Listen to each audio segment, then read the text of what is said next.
Good morning. As you can probably tell, I'm not in my car. That's because it's Saturday, and I know I haven't done videos Thursday or Friday this week. I actually started recording a couple and then got interrupted partway through, so they've never actually gotten finished. So apologies for that.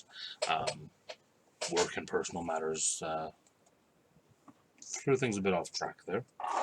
Today, though, it's actually worked out fairly well because what I want to do in the next episode of the 101 series is talk a little bit about some information on the character sheet, which you'll see above me and to the side of me and all of that stuff, which I can't do if I'm in the car. So that's a bonus anyway. Now, what I want to talk about is a little bit more crunchy than what we've been discussing. Now, crunchy is a term that we use in gaming to talk about things that are actually mechanics, numbers, um, math. So they're not the role-playing element. Now, the role-playing element of D&D is obviously the most important part. You can get by without knowing any of the crunchy stuff. Someone can help you with that. Someone can at the table say, oh yeah, just roll that die and add that number right there to it. But at some point, you're going to want to kind of work these things out. So there are a couple points that are just worth being exposed to before a game, and I'm going to start with one of those now, which is your initiative. Now, combat is a big part of D&D. Fighting is part of why people play the game. Not the entire reason, but some people really like to fight, and sometimes it's the best way to advance the story. I won't get into the implications of what that has on fighting in the real world, because people think different things about that. But in D&D, fighting definitely solves your problems. Now, if fighting solves your problems, and if combat is a separate thing from roleplay, which it is not always, but it can be, how do you know when you are in combat? Well, you're going to get a magic term from the DM just about every time. Roll for initiative. When you hear roll for initiative, you know combat is starting.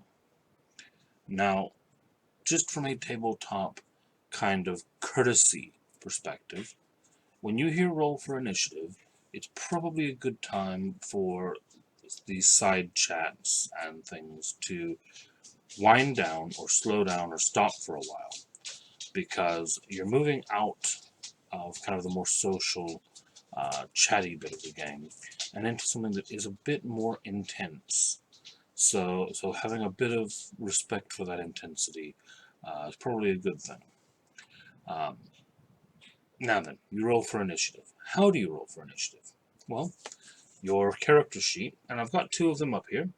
On the left above me, I have the 5e standard character sheet. That is probably the sheet that you'll be using if you are running a game at the table. Pen and paper, that's the one that gets printed out.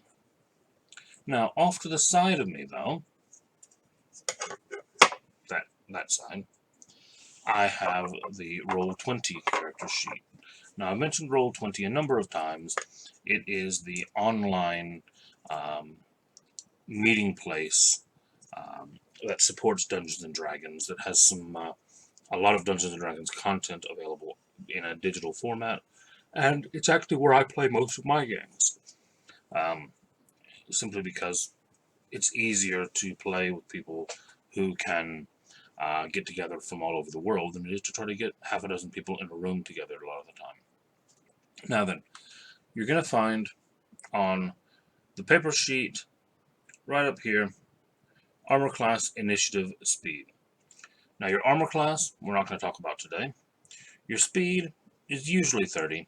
Some things might change it, not many. Your initiative. Now in this box, you're going to have a number, whether it's +3, +4, +0, it could be. What's going to determine that is actually going to be your dexterity. Now, we've talked about the ability scores. We've talked about dexterity. But what we didn't really go into was the ability score modifiers. Now, basically, for every ability score you have a modifier. And so if you have an 18 strength, that is a +4 modifier. The chart is in the book. You don't have to remember a whole lot about it. You do it once when you create your character, and unless your ability scores change, it never changes again. But if your dexterity was, say, a 16, that gives you a +3 modifier. You can have a look over here. This character I've already built has a +3 dexterity modifier because they have a 16. And because Roll20 is nice enough to calculate it for you, it's gone ahead and it's put +3 initiative from your dexterity. Now, the reason that it specifies +3 dex is because there are some other things that could change it. You could get a feat that might give you a bonus to your initiative or a class ability. But for most starting characters, it's going to be your dex bonus. So, +3 initiative. What does a +3 initiative mean? Well, it means that you are going to roll your trusty die 20. Your d20 is going to be your most used die in the game. You roll it, and you get a number. Just a second.